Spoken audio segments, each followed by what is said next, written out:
Assalamualaikum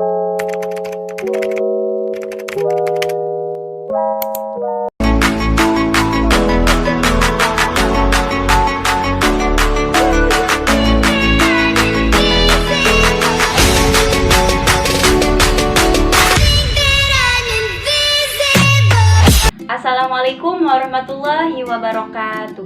Apa kabar anak-anak? Semoga sehat selalu ya. Walaupun kita belajar di rumah, kita harus tetap semangat. Karena pada hakikatnya belajar atau mencari ilmu itu tidak mengenal waktu dan tempat. Jadi dimanapun kalian berada, kalian harus tetap belajar mencari ilmu. Dan jangan lupa ya anak-anak, walaupun kalian sudah vaksin, kalian harus tetap menjaga protokol kesehatan seperti memakai masker, mencuci tangan, menjaga jarak, menghindari kerumunan, mengurangi mobilitas, dan tetap berdoa.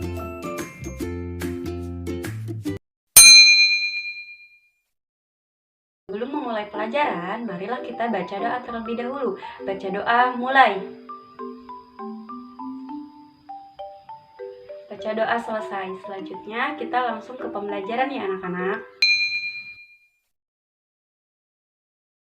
Baiklah, kali ini kita akan mempelajari tentang bab 3, yaitu tentang taubat. Tujuan dari pembelajaran kali ini ialah siswa dapat menjelaskan pengertian dari taubat dan apa itu hakikat taubat, serta siswa dapat memerinci syarat-syarat dari taubat.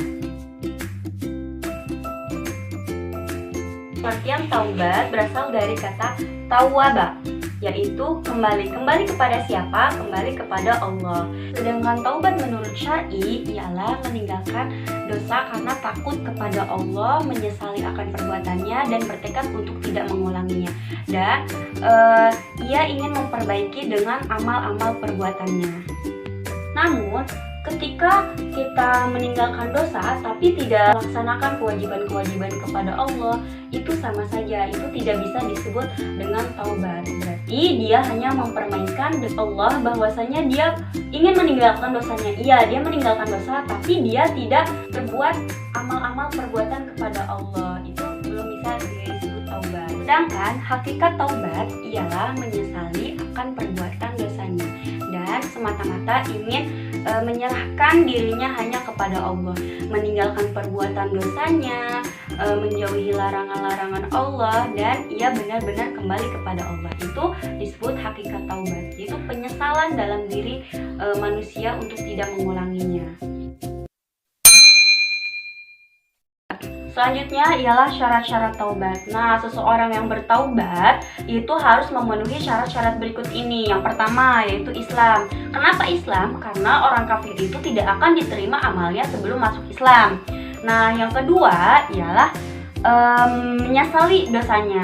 Kenapa menyesali dosa? Karena kalau orang yang sudah menyesali dosanya, dia akan segera bertaubat. Nah, yang ketiga ini ialah seseorang itu harus menyadari dosanya, bahwa apa yang ia lakukan itu benar-benar salah di mata Allah dan harus kembali kepada Allah. Yang keempat itu ikhlas. Ikhlas semata-mata hanya ingin kembali kepada Allah, bukan karena ria atau ingin dipertontonkan kepada makhluk yang lainnya. Jadi semata-mata harus ikhlas ya anak-anak.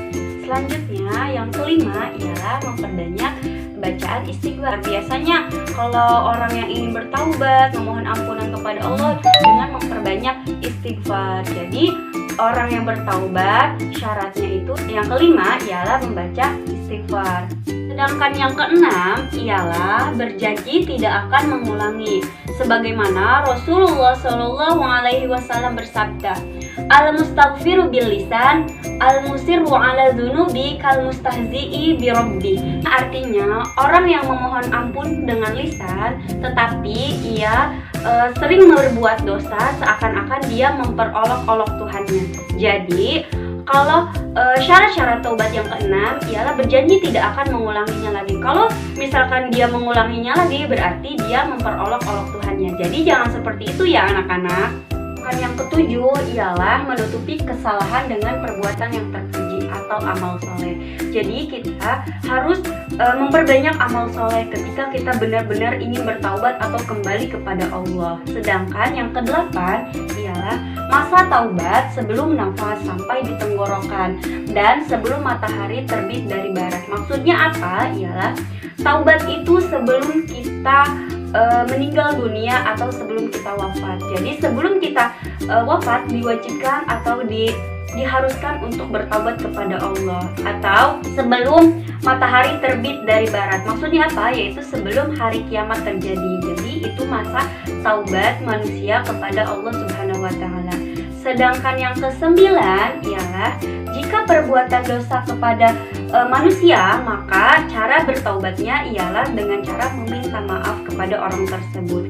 Jadi, ketika kamu telah berbuat dosa, misalkan ngegibahin teman kamu, terus misalkan mengolok-olok teman kamu harus segera bertaubat. Dengan cara apa? Ya tadi, dengan cara meminta maaf kepada teman kamu. Adapun Syekh Abdul Qadir Al-Jailani mengatakan bahwa sesungguhnya inti syarat dari taubat itu sebenarnya ada 3. Yang pertama ialah menyesali akan perbuatannya. Yang kedua ialah meninggalkan kesalahannya. Jadi benar-benar meninggalkan dosa atau kesalahannya.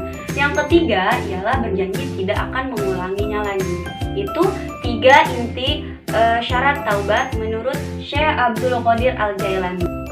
Baiklah, Ibu telah menjelaskan tadi tentang pengertian, terus hakikat taubat, terus syarat-syarat taubat. Mungkin hanya itu yang bisa Ibu sampaikan.